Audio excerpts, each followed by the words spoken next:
I was fascinated. This is probably about a week ago. You were on the sporting class, and you got a lot of heat for what you talked about the WNBA CBA. Yeah, people are mad at you. God dang, that was crazy. People just don't get it, but that's okay. Go ahead. This is one of those times where I'm like, yeah, I agree with David. I feel like the WNBA is experiencing this massive explosion in fandom, which is awesome, but it's a fandom that is not familiar with some mechanics of professional sports, and one of them is collective bargaining agreement negotiations. And this idea that, they could just walk in, well, the men get 50%, we get 50%. I'm like, that's not how negotiations work. Like, in some way, David, I don't think they understand that the men and women who are negotiating in that boardroom don't care about winning Twitter and threads. They care it's about a funny thing. They care about money. And it's like, I'm not just going to give you money because, it's a little embarrassing for me every time I open up this app. Are we just cynics, David, or what's happening here? Well, no, people got angry because they thought that I made up the fact that the women were asking for the same percentage of revenue that the men were asking for. And I got that from the people who are negotiating. Yeah. And Pablo actually came out and tweeted the passage that showed where I got my information from. And here's what I was trying to explain to the people who believe this is the moment for the WNBA and the women who believe the same thing. This is not your moment. Here's what it's your moment to do. Not get where the NBA is because you're ignoring the reality of the WNBA's finances. Forget expansion fees. Forget Caitlin Clark. The reality is the WNBA is not in even remotely close to the same position as the NBA, and therefore there will not be the same CBA. However, what the women have the ability to do that I would argue the men do not. The women have the opportunity to just leave. Yeah. 86% of the players in the WNBA are free agents. Do me a favor. Go join Maverick Carter. Go to Plan B. Right. It may not be called Plan B. That's a thing for after dating. I can't believe I just got that wrong. It's called something like Plan B. I don't know why that's second option, Dave. Second option. David, it doesn't even matter what they go to because you've got the European leagues where many of them make the majority of their money. You've got China. You've got the unrivaled. You have a plethora of options that, unlike would it happen to the NBA where we'd say those other options don't pay as well, these options all pay better. So I don't understand the whole concept. And you saw a player just today.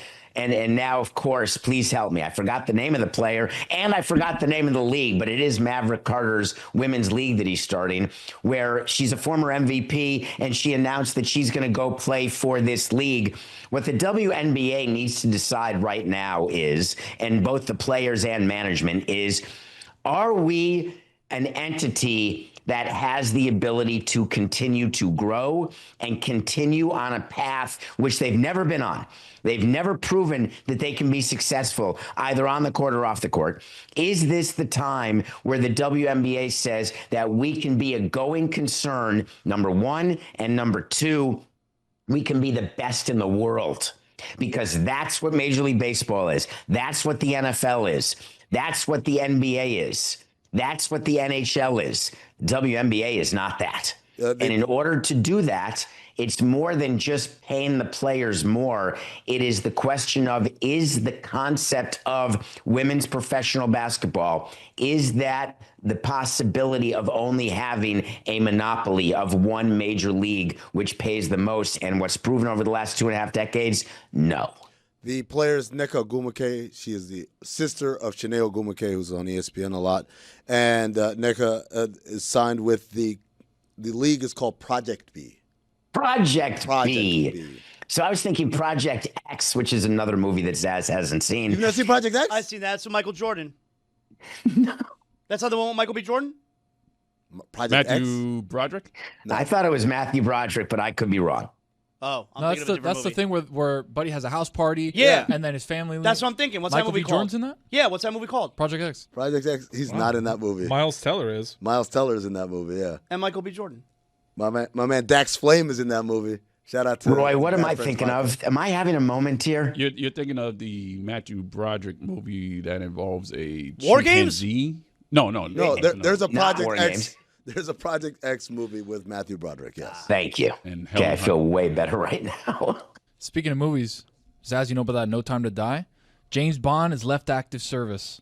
His peace is short-lived when Felix Leiter, an old friend from the CIA, turns up asking for help, leading Bond into a trail of mysterious villains armed with dangerous new technology. I think you're screwing him, Tony. Well, I that think you ought to sounds be good. reading about For Your Eyes Only. You ought to be telling him about Christopher Walken. You ought to be telling him about Grace Jones. That's A View to a Kill.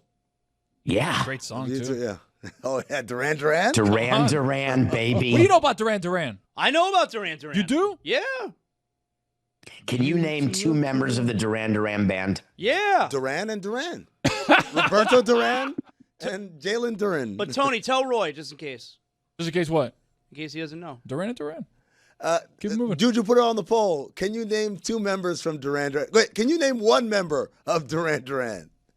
This is impossible to believe that no one's going to come up with Nick Rhodes or Simon Le Bon. Is it really possible? Yes. I would guess Mike. I would have, if I had I to don't know bet that money, I fool. would say Simon Mike. LeBon.